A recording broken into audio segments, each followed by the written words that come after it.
for something. And when I forget, I complain because I really don't understand what he's doing. Okay? Don't give up. He's still there. This is what he does when he's preparing you for extraordinary things. He refines you. He stretches you. He molds you. He shapes you. He purifies you.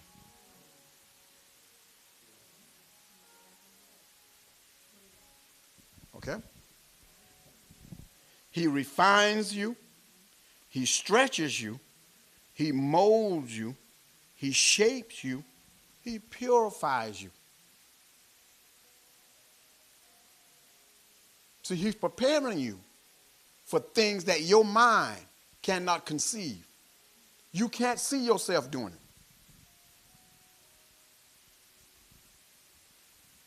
You can't see yourself pastoring 30,000 people, but you can see yourself pastoring 30.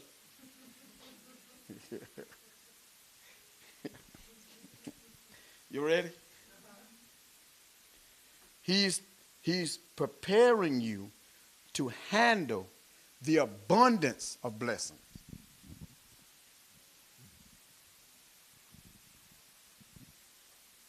And it comes at a cost. It comes at a cost. Discern things. Watch people in your life and watch what they can handle, and it'll show you where God will bless them at. But watch what they are not able to handle, and they struggle in being blessed in that area.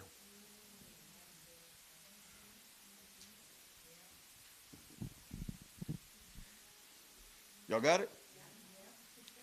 We must recognize our season of divine transition. That's big. We must recognize our season of divine transition. But you got to discern this. If you don't, you will miss God every time. And when you miss God in seasons, you start complaining. And you start pointing the finger. And God is saying, I'm going to repeat again. We must recognize our season of divine transition. Well, y'all thought I said transformation or transferring. I know you won't transfer. Okay, I got you. You got it? All right. God does not give big blessings to those who are unprepared. Because you will squander it. He want to make sure that you are able to steward what he's given you. So though you've had dreams of things that God is going to do, and when God begins the preparation season or period in your life, you fail to discern what he's doing based on what he's shown you. So you have a desire to go back to the old you or what you are familiar with rather than accepting the stretching.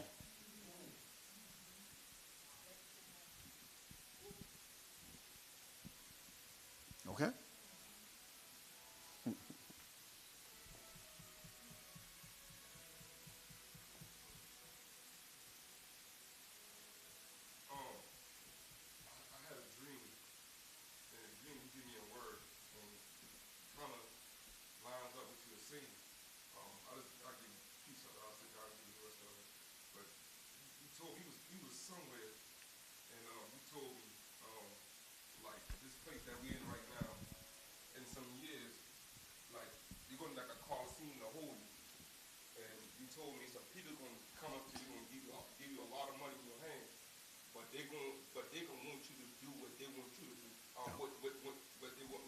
Okay. But don't do it, and don't do it for the money. That's a good saying. That's a good saying. Okay. When you do get in ministry, whatever God is prepping you for, the enemy knows he can't stop it. So what he does is he brings people to try to control you. And so if you're not careful, you will find yourself calling something a blessing when God is saying it's not me. Because it looks good. And it seems pleasing to the eyes. And it will solve a lot of problems. But on the back end, it's going to create a lot of problems. Because you're going to find yourself in bondage. Okay? And let me tell you something. God set us free. Not to go back into bondage. All right?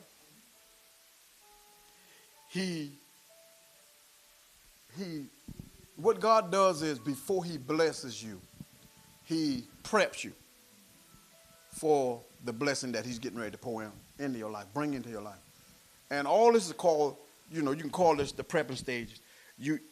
One of the things that you have to remember is trials, pressures, and tests comes as a result of this. Go through scripture and search it. Before Jesus walked, listen to him. Jesus knew he was the Son of God. He knew this. And he was sent to be a blessing to the people of God. But before he could really be a blessing, he had to be tested, proven. He had to be proven. Not him as the Son of God. The flesh had to be proven. Whether you want this or you want his will.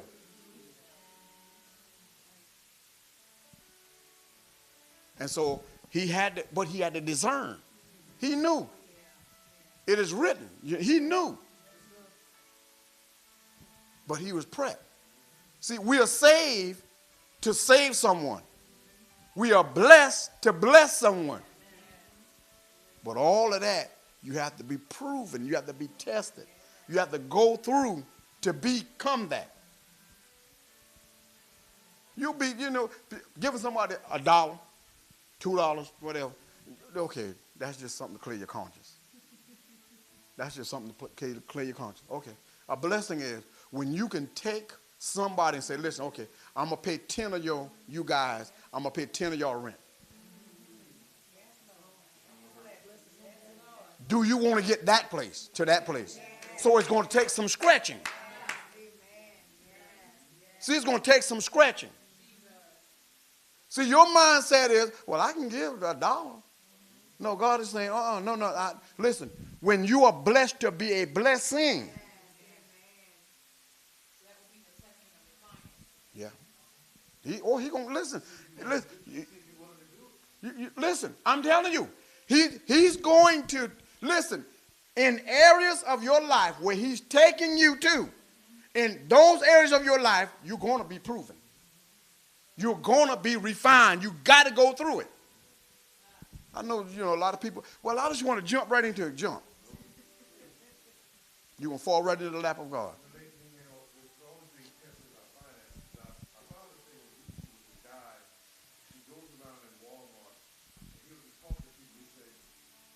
And all that comes through, listen, the bigger the blessing, the greater the preparation.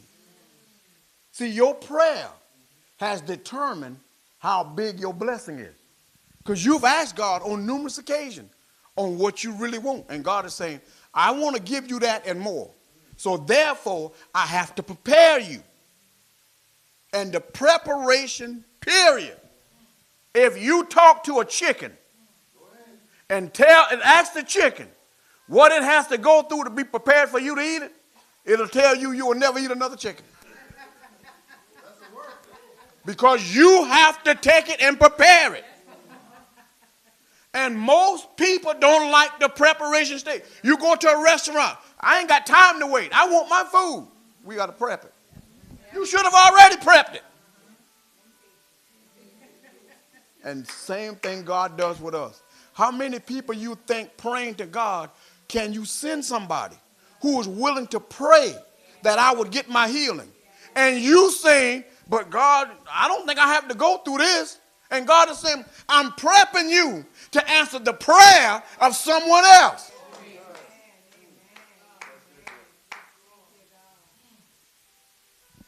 Big. Big. Well, God, don't worry. Well, God, I just ain't got the faith to believe. Don't worry. You'll get the faith. When it's over with, you'll be happy to believe it. When you experience disruption in your life, the blessing is on the other side.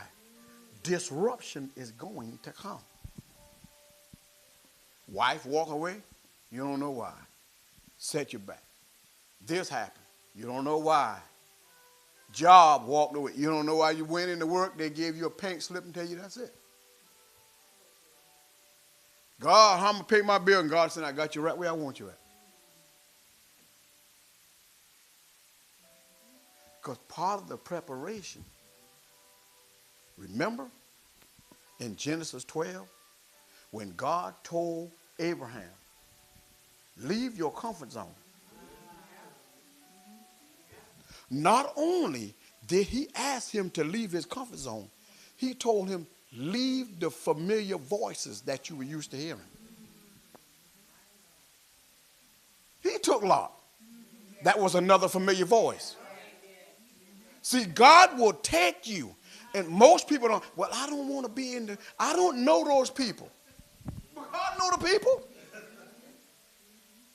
I don't know the people, so being that I don't know them, I really don't want. And God's saying, I'm taking you away from what you are comfortable doing.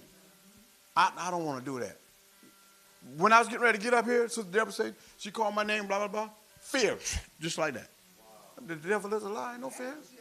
No, ain't no fear. No, I don't operate in that. There's no fear. Immediately. But the enemy tried to get me to buy it. And so if I bought and accepted it, I would have came up here nervous. You see, the enemy comes quick because he knows what God has placed in you. He knows. So I got to attack them and keep them suppressed, that they'll never know who they are. And then God said, but I call you to know who you are. And once you know who you are, you will know it is he that is doing the work in you. And it is he that is doing the work through you.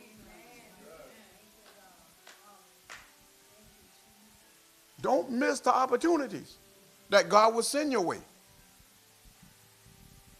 We miss blessings because we miss what God is doing. Because we don't discern. Oh, that ain't God. How you know it isn't God? Have you asked him? No, I ain't asked God. I ain't going to ask him either. I don't believe it's him. Listen, this is how you know part of it. Things that once worked now break down. They don't work now. And you've been trying to get this thing to work and it won't work. And God is saying it's me. And you saying it ain't you. God saying it's me. I allow the people to walk away from you. What? Why did you do that? Because I'm teaching you to depend on me. You've been so reliant on yourself, self-reliant, that you forgot how to depend on me.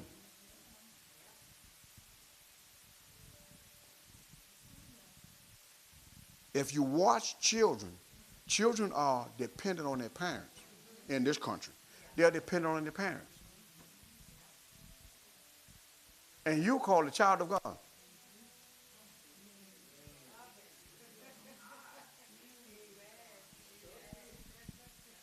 But my problem is, to the child, I'm grown. So I don't have to depend on nobody but myself. That's the way we are. That's the way we are. That's the way we think. That's the way we think, and it messes us up. Now it's a struggle to learn how to depend on God. But he gets you there. He gets you there. But he has to take things. He has to cause things to happen. He'll move you into a season that you're trying to figure out where you are.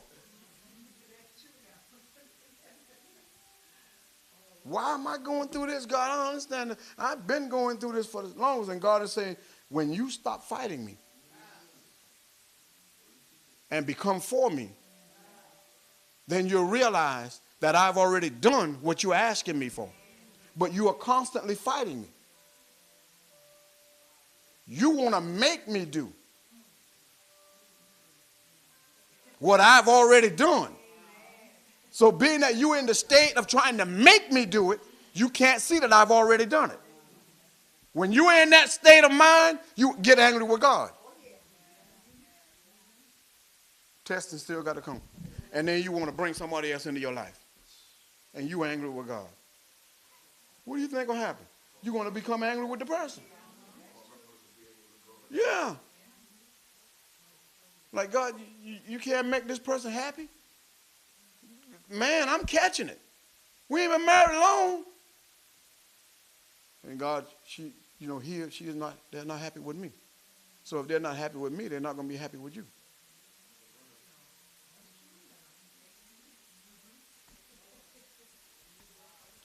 But this is what he told.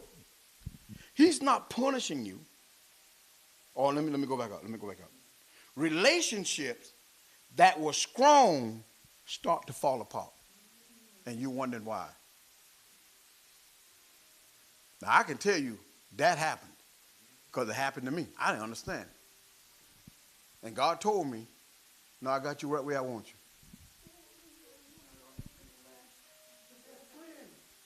And all of a sudden, they started like this. And I don't get this. But I knew God was preparing me. But the old man started saying, but I don't understand it. But my spirit is saying he's preparing me for something great.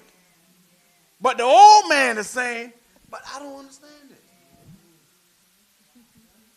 And so if you follow the old man, you'll find yourself in something that you don't want to be in.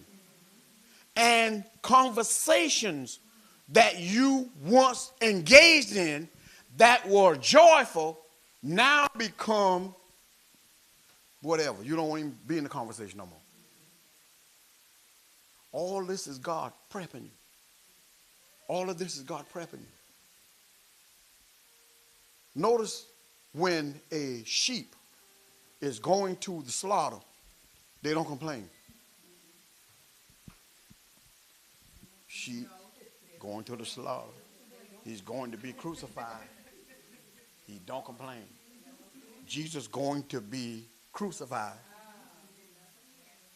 He didn't complain. He went willingly. See, if there was no Judas, it's a possibility there would be no resurrection. See, there had to be a Judas to be a resurrection.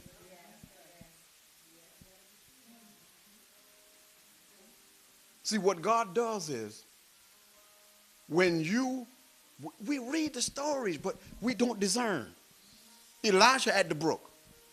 God said, okay, it's time for the next season of your life. The brook dries up. Now, if the brook had kept running, he wouldn't have changed season. He would have stayed there because the brook was supplying his need. But God wanted to be the supplier.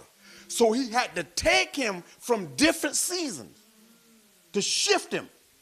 Okay, if I don't dry the brook up, he'll stay comfortable. So he dries the brook up. Now you got to leave. Because he's teaching you. He's teaching you. Listen, just like the Israelites, they were the prime example. They're in slavery. You're happy in this thing. You didn't realize how bad it was. You're happy in it. And then one day, you decided, man, we're sick of this. We're sick of this, man. And God said, okay, let's get them out of there now. They're ready to go. Their mind is made up. They're ready to go. Let me get my people out. Let me deliver them. And he told them how long they would be. He told Abraham how long they would be in bondage. So it took them that many years to come to the place to where it don't have to take you that long.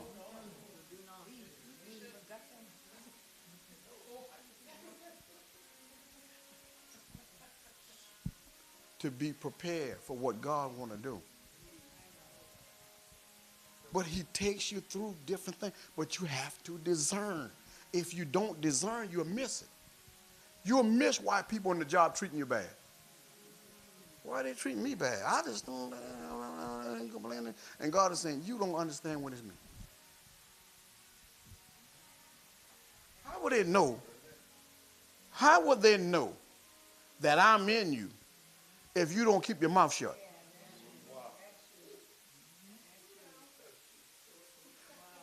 When Jesus was on the cross, catch this now. When Jesus was on the cross, after he died, then the people say, surely, this was the Son of God. Surely this was. See, after you have died to yourself, then the people will say, surely this is a Christian here.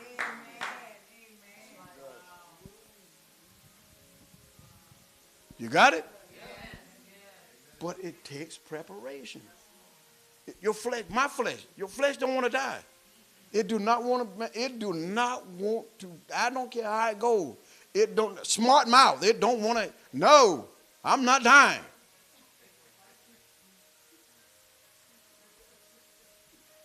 So I just joke my way through it. What you going to do, Pastor? I'm going to joke my way through this thing. Listen, Joseph was thrown into the pit by his brother. Genesis 37, 18 through 25. He was thrown into the pit by his brother. But I want you to understand, there would be no palace if there was no pit. That's the way we are. It's bad, but that's the way we are. He had to go through that. What looks like loss is often a divine shift by design. God has designed this shift. It looked like loss, but it's a divine shift. When God tell you, I want to deliver you, nothing wrong with you. God will say, but you want me to divinely shift you. What do you want me to do? Take the devil with you? Because he's in you. I got to get him out of you. All right. No, I went to, now listen, I'm putting nobody down now. I went to a school, and they told me, they had a prophet in there, and he told me, once saved, always saved. And when I got saved, ain't nothing else in me.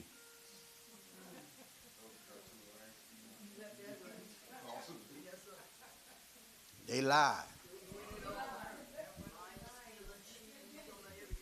They lied. They told you what you wanted to hear. They didn't tell you what you needed to hear. Okay? Isolation. People will misunderstand you. He will disconnect you from people. All of this is the trials, the tribulation, the test, all of this. He will disconnect you from people. I know you. The Lord was disconnecting a young lady from her family for a season. She misunderstood. Well, he said, I can't be with my family no more. I didn't say that. The Lord disconnecting you from your family for a season. You know why? Accidentally. It is intentional. So he does it on purpose. Listen, the people probably want to be around you, but he won't let them come near you. And you probably have a desire to be around them, but you've grown tired of them. Or the conversation don't excite you anymore. All of this is God. Because if you hang around them, you're going to have to compromise. and the compromising. See, don't be in a position to where someone is laying on a sick bed, and then you remember, if I had done what God was prepping me for, I could have laid hands on you and it'll raise you from the sick bed or from the dead. But I can't because I didn't go through the steps. I decided to listen to your voice rather than God's voice. I can be around my family for a while, but after that, separation. They'll be all right. If I don't see you in heaven, I ain't gonna miss you. Did y'all not know that? Say again? How you mean? I know who in hell. If they ain't there, I know. It ain't gonna torment me. Because I'll have a joy that's in the inside. They made that decision. I'll know what he knows. I'll know they made that decision. They made that decision, not me. But God has a way of separating you from the voices.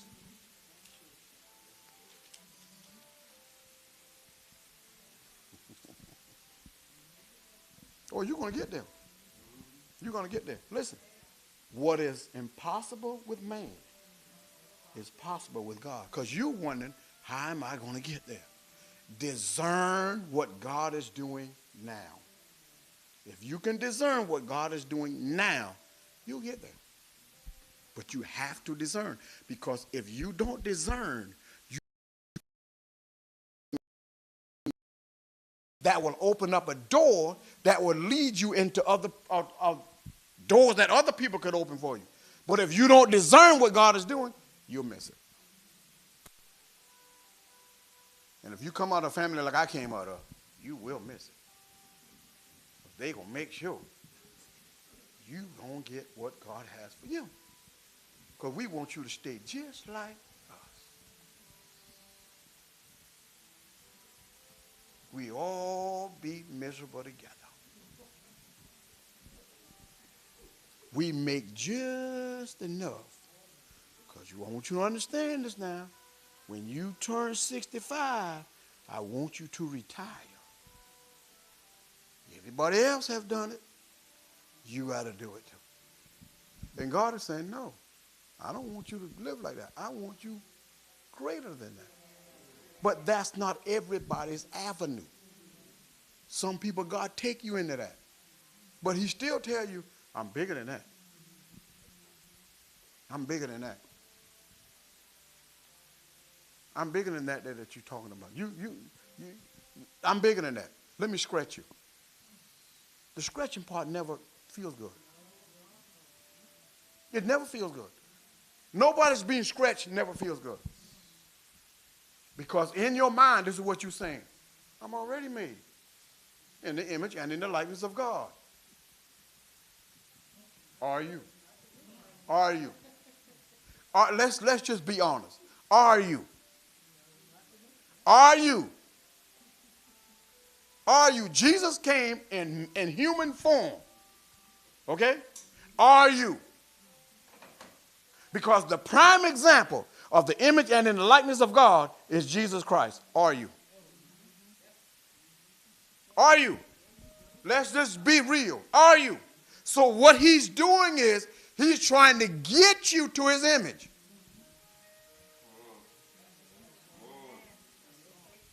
And his likeness. When Paul got this revelation, he's like, man, listen, I laid out my life for this thing. Because if I lay it down, he find the value in it. Are you in the image and the likeness of God? No, you know what the apostle said? He said we should die. I'm not Jim Jones. I don't have no potion and no lotion. Which I ain't. No potion. Don't put that in. Don't put that in. Okay? No tea for the whole bunch and punch for the whole bunch. I ain't got that. I just got the word of God. Listen. Revelation comes in the quiet and stillness of seasons.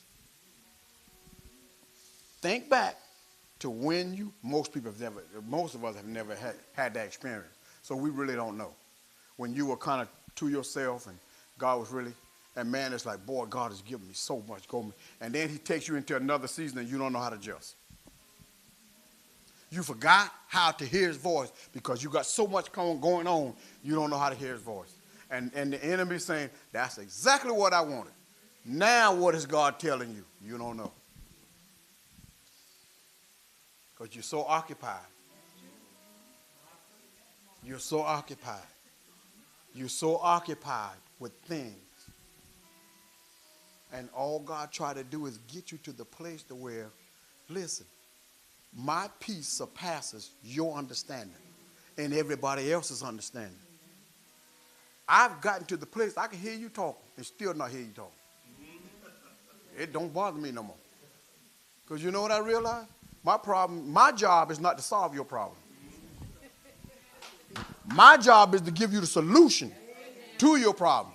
It's up to God to solve the problem. And if you ain't realized that yet, you're going to be sadly mistaken. Apostle, you can apostle all you want. Now, but it took some time for God to get me to that place to where I can accept his peace and live in it. It didn't come overnight. Man, there was time, boy, I nail biting like, man, I don't know what the world, how this thing going to work. Now, it don't faze me. It just don't faze. It's either that or I don't let it faze me. I don't let it faze me. So the Deborah comes, she talks to me. Evangelist Pride, I want to make sure it's clear. Evangelist Pride, she come to me, she be talking to me and stuff like that. Just beautiful, it's beautiful. She just talking and talking and talking. I'm listening to her, evangelist, and we just talking. And so, she going on apostle, and I'm listening. And I'm saying to myself, I'm listening, but I'm not listening. Because I ain't trying to solve the problem. God gave me a great vision about that. He did? Yes. He had us in the water swimming, right? And you standing up there with the thing where you can throw something? Yeah. I wouldn't throw the life jacket. No. And you know what God said? He not going to throw it to you. Exactly. And you know what? Ain't that he wants you to drown. He know that you can make it. Exactly. And I'm busy way out there. And you standing with the thing. Make sure I see you got it. Wouldn't release it for nothing. Exactly. See, because if I keep bailing her out, she'll always be dependent on me. I want her to depend on him. He can save her from things I can't save her from. I'll stand there on the shore and look at you. Right there on the shore. Come on, baby. You can make it. Come on.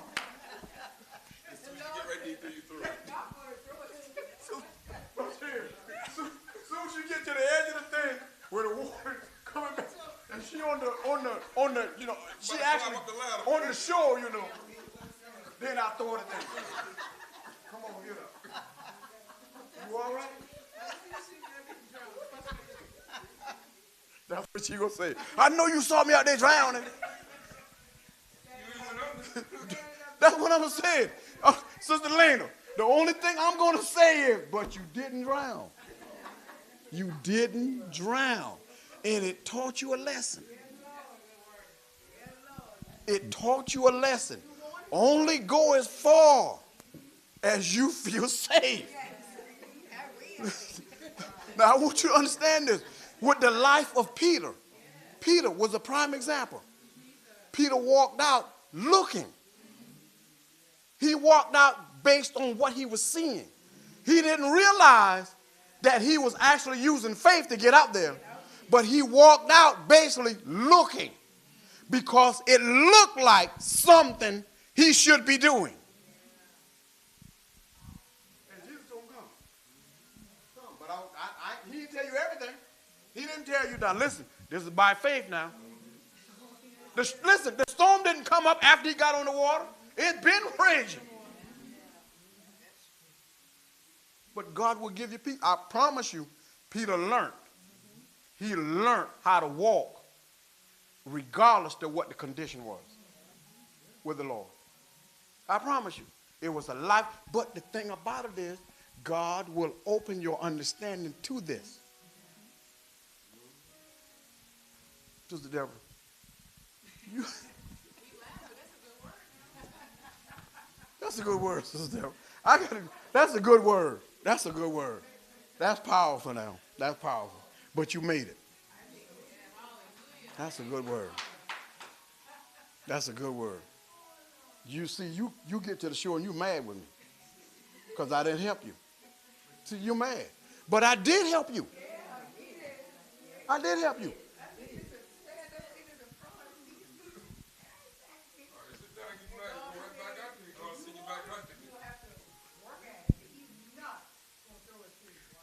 He told you.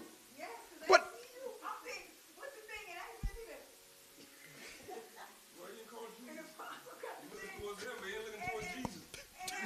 he's go right there. I said, well, yeah, you know what I'm saying? Doing the You thing. see? She's seeing me. She's not seeing him. And he is not going to throw it to you. That's what he tells me. So what I need to do? Better start swimming. That's a good word. I like that one, Sister Deborah. I like that. No, we ain't been on both no drown nothing. You call me the one who can actually help me. We wasn't gonna both drown because I wasn't going.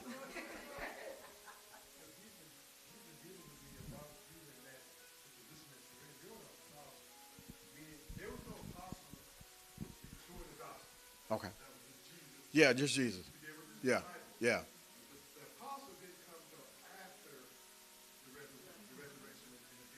Exactly, exactly.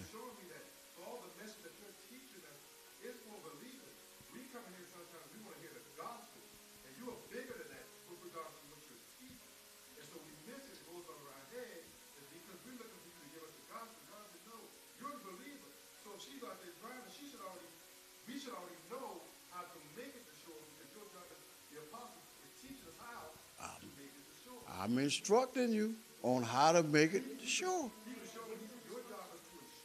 That's it. That's it.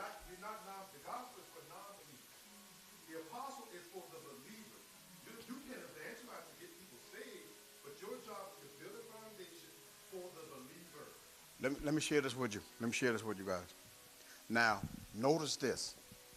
She's the only one that had the dream.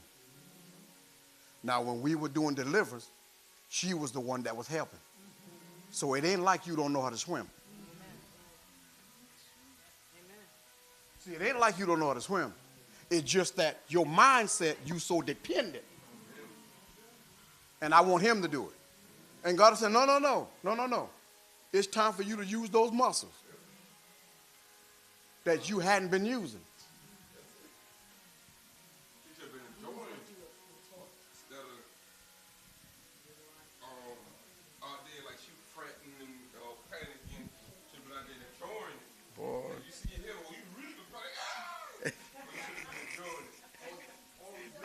I could have. Yeah. Yeah. Yeah. Yeah. Yeah. Exactly. Yeah. And the beauty of it, Sister Deborah, you never said I turned my back. I looked to make sure. But I just didn't make it easy. But I looked to make sure. So I listened to you. I looked to make sure. She can do it. She can do it. She can do it.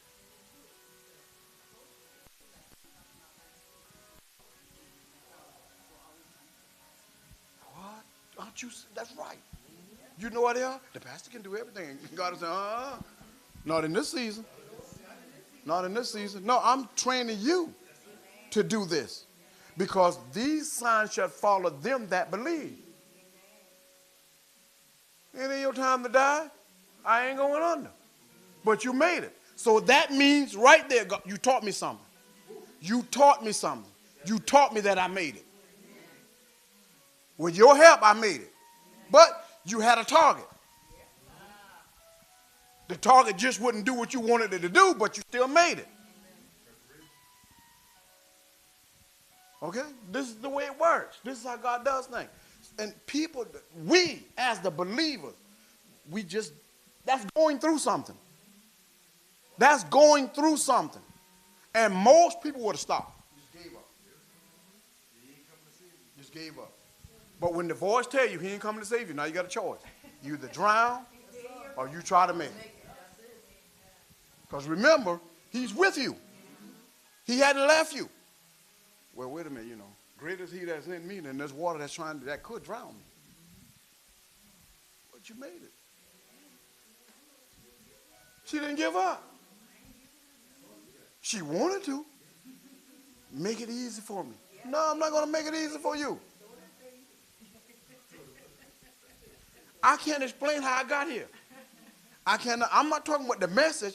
I can't explain how I got to this place in my life. I cannot explain it. It was like an overnight thing. Like an overnight thing. Listen, I know God's going to do what he said he's going to do. But I don't want you to miss what God said he's going to do. And what he promised he's going to do is bigger than what you are expecting. You are expecting small things. She had to get to the shore. She had to get to the shore. Now, if anybody that should have came and got her, it should have been Jesus. He ain't came. He ain't came. But he's sure in the dream. Listen, how many times have I told y'all about the dream I had? How many times I told y'all about the dream I had when I was in the field? And I told you how I got out. Now, in her case, it was in the water. Now, this is how you get out. This is how you get out. Swim by faith. You get out. Now, the beautiful thing about it is, I didn't have to go into the field. I stood where the entrance at. Just come across. I didn't have to go in the water for her to know, man, he's there on that shore stand up. He ain't going to throw this thing. He got the life jacket, but he's not going to throw it. I can imagine when she got there, though, to the shore.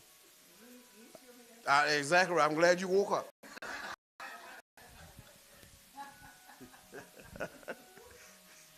I'm glad you woke up. Boy, let me tell you something. If you ever.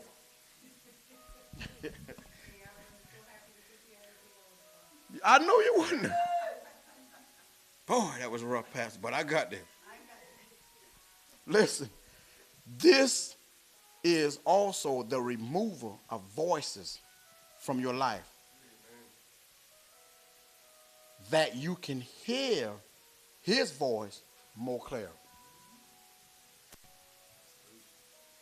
He'll isolate you for that purpose. A lot of people don't like that isolation because lose his resources on those who is not a threat. He ain't gonna lose his resources now on you if you ain't no threat to him. And so the Deborah's in the water, in the ocean, trying to get to the shore. If the Lord intended for her to drown, he would allow the marine kingdom, one of them things from the marine, come and attack her. But he didn't. And I'm there watching. So if I'm there watching, I got the thing that could save you. Yeah, I'm there covering you. I'm making sure that you make it to the shore. But I'm not going to make it easy for you. Yeah, I'm not going to make it easy for you. See, Jesus made it easy for the disciples. But after he resurrected, now, because the day going to come, you're going to have to fast and pray. But right now, listen, that's what he was telling them. Right now, as long as I'm with you, you don't have to fast and pray. But the time going to come, you're going to have to fast and pray. And they understood it. They understood it. They understood the attack. They understood what he was going through. How those people were attacking them. They understood what he was going through. But before that, the attack was on them. On him. And then it bleed over to some of the disciples. Peter was one of the ones that experienced some of it. But the rest, a lot of it is comfortable. Ain't nothing happened to us. Well, we good. We're going to stay with him. And Jesus said, now, the day going to come now, I'm going to leave you. But I'm not going to leave you comfortless. But the day going to come and I'm going to leave you. And you're going to have to fast and pray. What? Not as long as you here. Sister Deborah, they in that water. Not as long as the apostles here. No. And the Lord show you. Me stand up there with the life jacket could save you. The round thing? Yeah. The life preserver could save her. And Sister Deborah steady struggling with your hair messed up. All I know is I'm in there and I see you, and the only thing, Lord, you know, I wait for you to throw it. Waiting. The only thing he said, he's not supposed to work for you. You gonna have to work for that. You want it, so you gonna have to. There you go right there. You want it, you're going to have to work for this thing. It all depends on how bad you want it. You're going to have to work for it. Listen, God can work through the midst of any situation that he's in. That you put yourself in. God said, okay, I can get you out of this. I can work through this. Even if you got children and a wife, and you saying, well, there ain't no time. We got the child crying, all this stuff for that. He said, train them. He said, train them. Train them. Put them in the bed at a certain time, and then you and I can have some time. And then there's a time when God said, okay, listen, leave it up to me. I'll put them to sleep. Don't worry about it. I'll put them to sleep. And they all fall asleep. And you wondering, why are them children going to bed so bad? Didn't you ask God?